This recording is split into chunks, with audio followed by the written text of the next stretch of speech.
Brother Polight, the man, the myth, the self-proclaimed millionaire mentor who said he had the keys to life, but somehow lost the keys to staying out of jail. He went from Harlem's conscious community golden child to the man everybody quietly unfollowed when the news broke. We were not friends, we were not allies, we were not associates. I really didn't care for the man. According to the reports that I'm receiving, this brother pled guilty to child molestation abuse, otherwise known as pedophilia. Today we're talking about the rise and very messy fall of Brother Polight, a man who taught us about sovereignty, credit repair, and how to say Kemet properly before ending up behind bars. This is the rise and the fall of Brother Polight. I'm from the twin, same hood, same friends, that's if you're looking for me. But if them laws looking for me, that's a different story. Ay. Yo, what's good, gang? You know the name. It's Transition representing Gap 2 Games, and I'm back at y'all with another video. Go ahead, hit that like button for me as you come on in. Drop a comment down in the comment section and let me know how you feel about this video. And subscribe to the channel if you haven't already subscribed, because we going up. We on our way to 5,000, so if you want to help us get there, just tap that subscribe button and don't forget to hit that notification bell. But let's rewind. Back in the late 2000s, Polight popped up in Harlem's conscious scene like a young vegan motivational speaker with a library card. He was smooth, articulate, and dropping black history knowledge like it was a mixtape. It is a black world. Honk your horns if you're against these goddamn crackers. Black power. Honk your horns. Honk your horns. Please. When we get by these buildings, when we get by the parks, it's our responsibility to call our people out. Black folks, if you are in your house, if you are food shopping, if you are watching TV, come out the house. Come out your house.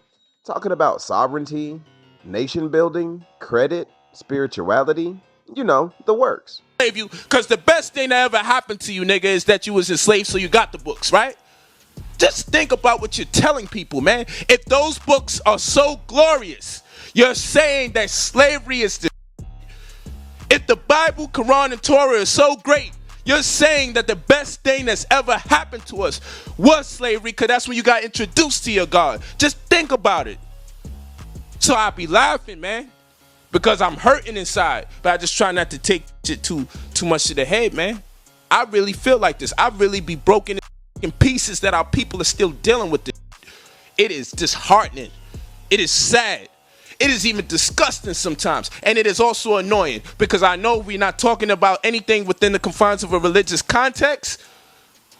Everything would be smooth, the momentum of conversation would be uncompromised, and our people would begin to move forward. And that's why I said the most destructive thing that's ever taken place in the black community has been the religions that's always introduced to us. And if you ask people the million-dollar question, what were you doing before you were enslaved? What was you studying? And I don't care what anybody say. This very white man you keep talking about ain't come with no book of the dead to enslave us. Show me the Parrot Emerald that he came to enslave you with. Show me the Amduat. Show me the Book of Gates. Show me the Pyramid text. Show me the Coffin text. Show me when he used one of those texts to enslave our people. I can show you the Torah. I can show you the New Testament. I can show you the Bible. I can show you the Quran. Show me when this white man came and gave you that. And you want to talk to us about the Nubians? You don't know your history, buddy. You don't know your history. You should even tread on those waters, man. Show me when the white man enslaved our people with a Book of the Dead, so-called. Show me. Show me it. And people loved him. He wasn't just preaching revolution in dusty bookstores. He was pulling up in suits, looking sharp, and making it feel like being a conscious community member didn't mean being broke. Then came the YouTube era. This is where Polight became a star. He was debating everybody, Seti, Young Pharaoh, and probably the Bodega Cat if the cameras were rolling.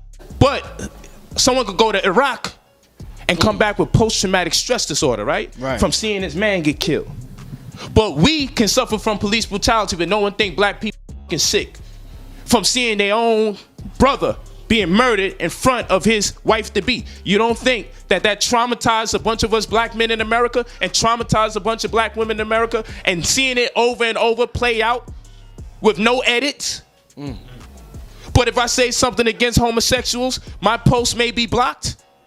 But if I show you a black man being murdered live and direct with the blood and we watch his last breath, they don't block fucking Instagram posts. They don't block the Facebook posts. We can see one of our own get murdered in cold blood from the very beginning to the end. We can see it in cold blood.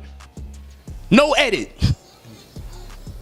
But if I say something against homosexuals, I may be suspended for 40, 45 days online. But if a black man is seen being murdered in cold blood in front of his baby, oh, we're going to leave that up there. But you see, the legal aid is going to get paid an extra $500 plus dollars. $500 plus dollars.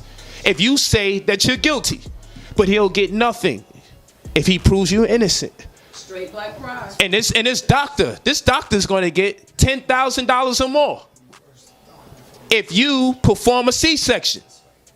If he gets a C-section or an unnatural birth, he's going to get a $10,000 advance. But what happens when the woman undergoes a natural birth? There's no cash advance. You get a cash advance if the shit go wrong. But you don't get a cash advance. You just had another successful child born into this world. You didn't have to cut her belly or nothing. Here's 10 grand. No. You had an unsuccessful birth. Here's 10 grand for cutting her stomach open. Right. And what do you suppose takes place? Well, if I'm the doctor and my money's short and my mortgage behind like 60 racks, then I know I'm cutting 6 bellies. Cause I'm a nigga from the hood. You try me and I'm running low on bread, I'm on E, I'm likely to do any damn immoral thing. Cause that's how it works in the hood. But we think white people are above and beyond it. So these white folks is getting an extra $10,000 plus for C-sections and getting nothing if the birth is conducted the regular way. But we thinking nigga shit is above and beyond the one who created the nigga in the first place. Okay. You see what I'm saying? Okay. How could the white man be above and beyond the nigga? He created the nigga. He spent hundreds of years to get this result. And that's why I tell people, even though I'll be pissed off what our brothers and sisters do, I know we was manufactured. You see how some shit is made in China? We made in America, bruh. Damn. This breed of black man and black woman is made in America. Ain't no one on the fucking planet made an ignorant motherfucker like us. Damn, that's that hate themselves like us. If our fucking ass had a fucking barcode on that motherfucker, it would say made by the white man since 1600s or something. You know what I'm saying? We were made. Thank you, sis. We were made in America. We made men. You feel me? And Polight was branding himself like crazy. Luxury cars, pretty women, designer clothes.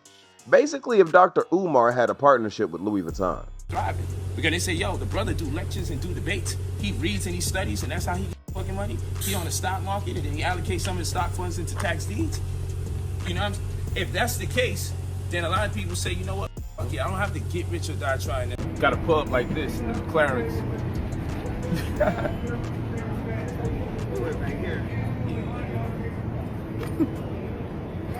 sports conscious. Sports conscious, you know how we do it. We see you on the road.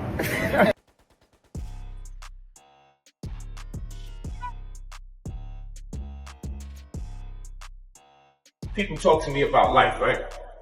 And they say, Polight, you need to humble yourself. But let me tell you something about humility. My father left me at age 8. My mom, when I met her, I was 17. She died the week I met her. Life wasn't humble to me, so why should I be humble to it? So people say, yo, Polight, you act like you ain't never had nothing. Absolutely. And that's why I'm behaving the way I am. I'm behaving like a man that's never had nothing. So you're not going to trick me into thinking because I'm an activist, because I'm Pan-African, because I'm a black nationalist, that I gotta sacrifice so much of my life that I can't indulge in the physical world. Because then what you're going to do is have me depressed. I'm not going to leave this planet making so much sacrifice that I leave this planet and not consider that there's good things that's going on. I'm not always going to talk to you about the people that died. Sometimes I want to show you us winning. He made consciousness look cool, young, and profitable. And for a minute, Brother Polight had the conscious community feeling like we could all get rich just by learning about ancient Egypt. But with great clout comes great controversy. The louder Polight flexed, the more critics started asking, where was all this money coming from? People started accusing him of running real estate scams, mentor programs that actually never mentored, and credit repair services that left some folks with lower credit scores than before. Absolute truth about my experience with Brother Polight as his mentee. I'm not lying. There's no reason to lie. I'm not trying to get anything that I don't deserve back. I just want the money I invested back. So I was in Hawaii doing my thing, studying crypto, studying programming. And like I said in my other videos, I knew I had to make sacrifices. So I slept on the beach in a hammock and was just grinding until my programming skills were good enough, you know what I'm saying? And it just so happened that my father died. And then I found out that I was gonna get some life insurance money. And it just so happened I needed it because I only had like 45 cents in my bank account. So I ended up getting that money. Other was to I've been following Brother Polight. Like, he woke me up into consciousness. Like, he was the main reason, that and Bitcoin. And I told him this, you know, like, you woke me up into consciousness. And I started following his teachings. I started doing the tax liens. I bought a few of his books. A few orders didn't come through. I didn't trip on it. I just charged that to the game. And I knew that he had a lot of people hating him. And I didn't necessarily understand why. And everyone's calling him a scammer. People call him a fraud. People this. And against my own better judgment, I chose not to believe that. I chose to believe that he had a powerful message, and that, you know what I'm saying, that it could really help our people, our black people out. So I hit him up one time for the mentorship because I was so inspired after watching one of his live streams. But when he hit me back, I didn't have the money, and I felt so bad, so terrible. I felt like I missed out on an opportunity to change my finances and change my life and be Brother Polight's mentee. So I said, man, if I ever have the money, it was $3,500 for the minimal mentee. If I ever had that money, I would invest it with Brother Polight, and I would change my life, you know, financially, and, you know. So I had the money. It was over 100 grand, and I hit up Polight. Like, the moment I got out of the bank, I hit up Brother Polight and I said, hey, I got the bread. I'm ready to start the mentorship. And he was like, oh, and he realized that I was in Hawaii. So it wasn't just like send a Chase or send a Wells Fargo. There's two different bank accounts. So I had to it wasn't sending him money. It was sending other people money. Women, men, people I didn't know about. People I thought or assumed were his financial advisors or people in his financial realm. So we were texting, we were talking, Western Union, MoneyGram. It was literally for like weeks. I'm sending him bread. Walmart, MoneyGram, and Cash App. And I didn't know how to use it. He's like, yo, just download it on your phone, send your Cash App. So I was sending Cash Apps. I didn't know who these people were, but it was Jessica Casey, which is Raet, and then it was Nina. And then it was some other person, a dude who I wasn't sure yet. I didn't know who, but he was telling me send money. So I'm sending $1,000 here, $5,000 here, $2,000 there. This is while I'm paying for all the tax liens. This is how I got the money to him from Hawaii, was through all these Cash Apps. Oh man, I didn't write it. So, and he was also having me Apple Money Pay. God, man. Anyways, kept telling me to send $1,000 to some. I'm not gonna say his name, but yo, send $1,000 to this dude. Send $1,000 to this dude. Cash App or Apple Pay. And he's like, it's part of the investment. He's like, I already gave up my bread, bro. I already gave him my bread. You know what I'm saying? So I'm like $1,000 here, $1,000 there. And of course, this is all for the tax liens, hotels, and everything. And come to find out later, those $1,000 were for the rental, BMW rental car, the i8. I didn't even know until way after that cost $1,000 a day. It didn't click. Polight, Michael Noak, aka Brother Polight, is a straight up scam artist, man. And there's plenty people out here that got scammed by him. And like I said before, I'm pissed off because I got scammed. I'm more so about the principle. Don't get fucked up. It is about the bread too. But it's most so for me about the principle. You feel me? I'm a hard-working brother, man. I work, I drive, man. I drive. I'm a hard-working brother, man. You know what I'm saying? $4,500 don't fall off trees. If they do, hit me up in the inbox and let me know. I want some of that $4,500 that fall off the trees, you know? I want to pick up some of that when they fall off. When when it's 4,500 season, like mango season. When it's 4,500 season, let me know where that tree at, so I go get me some 4,500s. You feel me? I heard they fall in packages. God damn it! Listen to my intuition that I should fuck with you from that point on. That I did it. We talking. So I sent that this November 28th. I sent that boy over a stack. I sent it to his wife, Jessica Casey. Sent 1,000 to her. Another one, Victoria Lamore, sent 1,000 to her. No, 300. We got 1,300 right there. Then I double back and sent another 1,000 to Jessica Casey again. That's 2,300. How that shit went? I sent the 5. I know I sent Jessica Casey 1,000.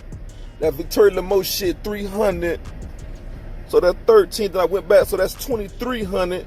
And I think I sent the 1,200. Sent 1,200 to make it 25.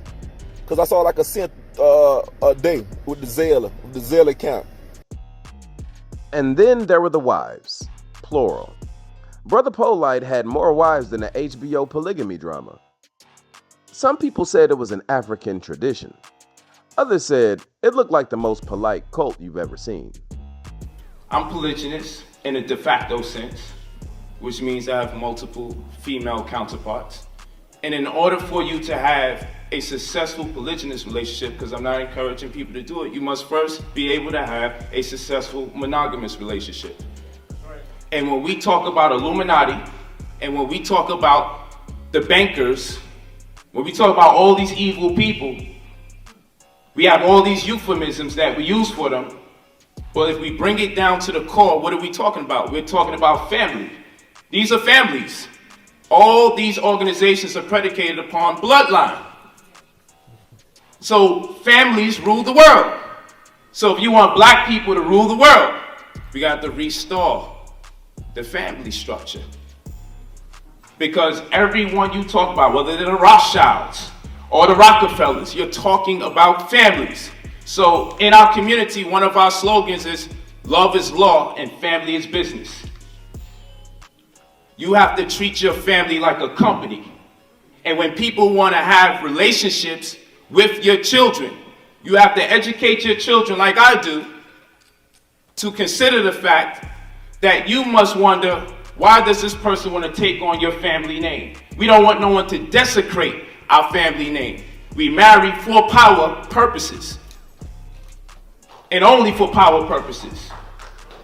We don't just marry anyone into our family because we're working on empowering ourselves that much more from one generation to the next. So we find that there's a dichotomy to the words that we use often, that we say we beseech when it comes to engaging each other in relationships. We have to learn how to get together, and we have to start learning how to break apart too, healthy. Brother Polight, culturally known by the appellation, the Su Amure Senatumre. And I'm about to present to you my beautiful family, giving me the best Father's Day gift I ever got, ever. And we want to share it with y'all in the YouTube community, the Facebook community, because we need positive images of black families. That's what we need. We need to see the whole family. We see too many freedom fighters, just a man by himself, and you don't see no women, you don't see no children. Okay, so in order for us to really make a change, the whole family unit is going to have to participate in our people's liberation. So that's what this whole thing's about. I hope you enjoy it. Just heartfelt, a lot of love. Peace. Brother Polight. This is the Atumrai family. Happy Father's Day! Okay, so who we start with? Let's start. We trying to get a personal testimony of what y'all feel about me, Polight. Nisu Amunre Senatumre. So, I think we start with the man of the house. Oh my goodness, stop it. Let's start with the man of the house. Go. Amukahi Tepwa. Well, my father, he's smart, he's nice, and he would help you if he was really, really evil, even if he was a devil. And he worked things out with my mother. Cause my father used to hit my mother. Appreciate that. You got anything else you want to say, brother? This is a real nice gift. I'm glad you said that. And the environment out here, it's not only rats and roaches. We don't have rats and roaches. Oh, I'm about to say, what the hell are you talking about? They ain't got no damn rats and roaches. We got bears, deers, and some ducks too. Okay, so where you used to live? You used to live in the projects or something? Yep. Okay, so this is to me, baby.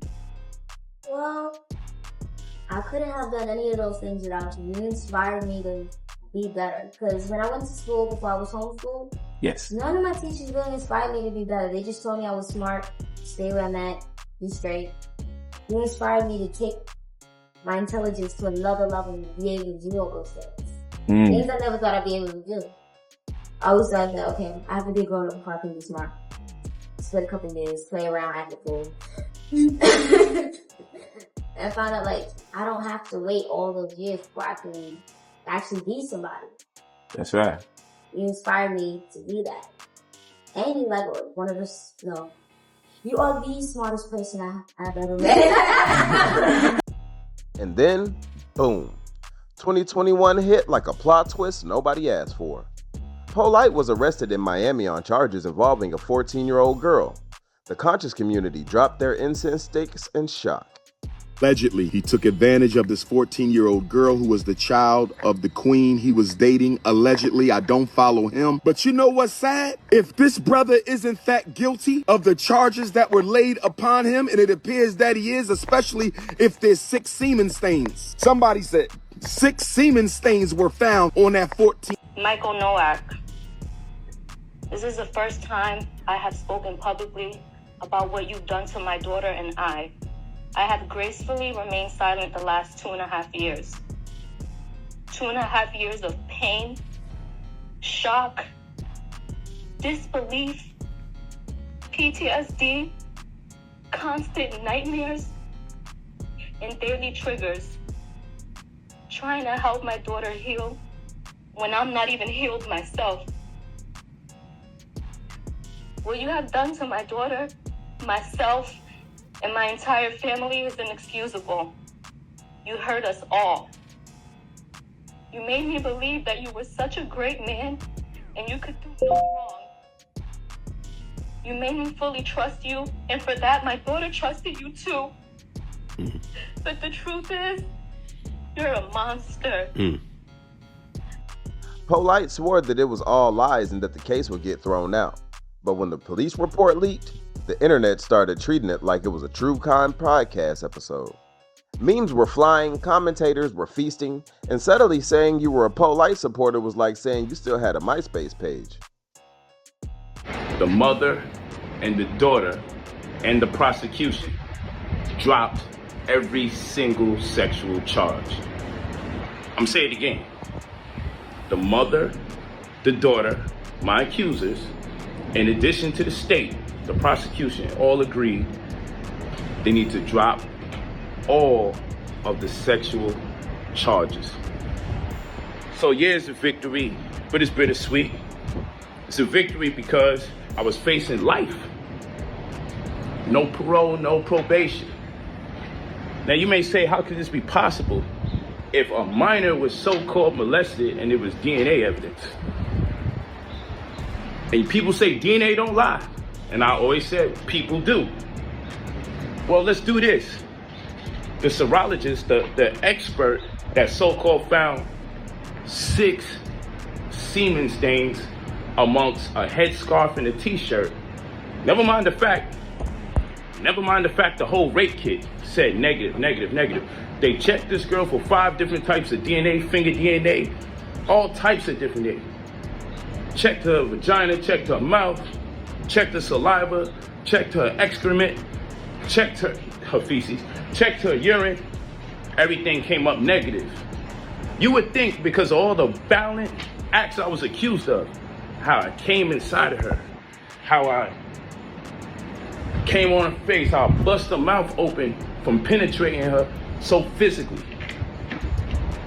that there would be some kind of trace of something, some kind of DNA, but the rape kit came up all negative. So now we're in a conundrum. So how the hell how does the DNA just skip to a t-shirt and a headscarf? Well, the serologist that did the report that labeled it semen stains, when you got high-powered attorneys such as myself, then what happens is when you spend damn near 200 grand on your defense, you have the right to do depositions. We have our own private investigator. We have our own, guess what, forensics expert. So our forensics expert said this.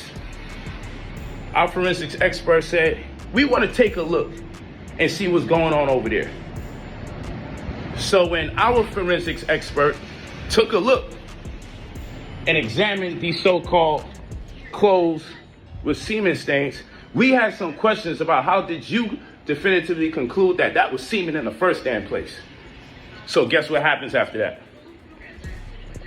A deposition is when we interview anybody that's part of the situation, whether it be the mother, the daughter, the people who took the 911 call, whoever. The prosecutor gets to sit in while we interview them, while there's a court-appointed stenographer that types up everything. The prosecutor can hear everything as it goes so they can make a determining factor if they got a case or not. Point in case, we couldn't interview the serologist, Stephanie Thompson, because she mysteriously disappears when we want to question her about how she came up with those results. I'll say it again. The person who said that there was semen stains on the headscarf and the shirt, despite the fact the rape kit tested for 5 different DNAs, considering the egregious acts that I was accused of, the rape kit came up all negative, which science would suggest I did absolutely none of the things that I was accused of. Science would suggest I did absolutely none of the things that I was accused of. Okay? All right? That's what science would suggest. Science would suggest that. But here's this woman talking about this DNA evidence, and then now when we call her so we can interview her, get a deposition, and have it on record with my attorneys questioning them based on the findings of our forensic expert, she's nowhere to be found. So you know what we could do now? We could file a motion to dismiss the DNA for the case. That's what we could do. Because if we go to trial, we won't be able to cross-examine her because suddenly she disappears, she works for some private company and no one could find her. Now, all the while, the state been giving me opportunities to plead 20 years, sexual offender. Plead 15 years, sexual offender. And I'm like, I wouldn't care if you gave me 1 day in prison. So long as you got that label registered sex offender on there, I'm going to trial. So long as you got that label there, registered sex offender, I'm going to trial because I can never make a plea to something like that. So guess what happens? The state says if we ever want to do interviews, depositions, if we ever want to get a deposition from the mother and a deposition from the daughter, all bets are off. They'll never do an agreement with me. They said they'll never do an agreement. Never do an agreement. Work out an agreement or a plea. I said, I don't give a... My attorneys will tell you straight up, because when you see my attorney video, he's going to tell you straight up. From day one, I said, I'm never doing an agreement to any sexual charges. Interview the mother and the daughter. So they are the last of our depositions. We got the police body cams. We realized that the police report contradicts the affidavit that they did. The affidavit contradicts the interviews that they did on the body cam. So we got 3 contradictions. The story that the mother and daughter tells on the body cam, the stories that they told in the police report, and the stories that they tell on the affidavits. None of them work out. And I'm gonna speak about that. But ultimately, we want to interview them. So when we interview them and do our depositions, have the prosecutor sit there, we already know where they're lying. We already know their lies. We looked at each of the 3 different types of lies they said for that night. So guess what's gonna happen when we get to interview them? We're just gonna ask them questions so they can contradict themselves. So when we go to court, we can ask them which story is true and why did you lie? So the prosecutor hits us again. Well, you know he's gonna be facing life. We're in the week now where we gotta interview the mother and daughter to get the deposition. So guess what happens 2 days before the mother and daughter are supposed to fly into town for us to get the depositions? They call. After a week ago threatening me, 2 days before the mother and daughter are supposed to fly out, they say, hey, we drop all the sexual charges. Huh? They say we're dropping all the sexual charges. And let me add something to this. Y'all heard this crazy story that I called a grown woman and asked if I could take her 14-year-old girl to a party. And y'all believe that bullshit. But guess what my text messages say? My text messages say, she asked me. Oh, hold on, let's reverse. Do you know that we broke up that same day? And later that, within a day, within 24 hours, she filed a criminal complaint. Let's add some more color to it. Do you know that the same day that I broke up with her, in my text messages is proven, she said she was gonna destroy my life. She was gonna fuck my whole shit up. So we have motive. Do you know that I wasn't the one that asked to take her daughter to a party after 2 a.m. in the morning? Do you know my text messages say? She contacted me and asked me to take her daughter out to a party after 2 a.m. in the morning, and I vehemently declined, because I said, what the hell do I look like as a grown man taking a 14-year-old that obviously looks like a minor to a party? Y'all don't know that, though. All of this is in my text messages. Y'all. Since then, it's been a slow-motion train wreck. Court dates, continuances, Polight going live trying to convince the internet that he's still rich and still innocent. But the brand was cooked. The conscious community moved on to the next brew, and Polight went from signing books and debating SETI to explaining himself to a judge. And then came the end of the road. In 2024, Brother Polight pleaded guilty to 2 counts of aggravated child abuse against one of his own stepdaughters. That's right, guilty. No more "they're out to get me." No more Instagram rants about conspiracies. He admitted it. Okay, so Mr. Nowak, the terms of the plea agreement are as what the prosecutor just stated, that you are going to be entering a plea of guilty to the 2 counts of aggravated child abuse and 1 count of contributing to the delinquency of a minor. You will be adjudicated guilty, which is a criminal conviction on your record. Do you understand everything that I've said thus far? Yeah. Okay. Now, I want to also advise you, sir, that you are going to be sentenced to 7 years in state prison, to be followed by 10 years of reporting probation. Okay. And the judge sentenced him to 7 years in prison. So now, Brother Polight, the man who used to tell us he was free, sovereign, and untouchable, is sitting in state prison serving time, lightly thinking about every single debate he ever won on 125th Street. So what do you think? Did Brother Polight fall victim to his own ego? Or was he always a wolf in sheep's clothing? Either way, this is one of the most tragic downfalls in the conscious community has ever seen. Drop your thoughts in the comments, and if you ever signed up for one of Polight's programs, let us know if you ever got your money back. But that's all I got for y'all in this one. Be sure to check me out on the next one. Don't forget to like the video on your way out, comment down in the comment section, subscribe to the channel if you haven't subscribed, and until next time, gang, you know the name. It's Transition representing Gap Tooth Games. Oh yeah, and don't forget, life isn't about making it from point A to point B. Life is about living in between the gaps. Peace out. Lane sippers and mean strippers who just all about the green and it means just fast living.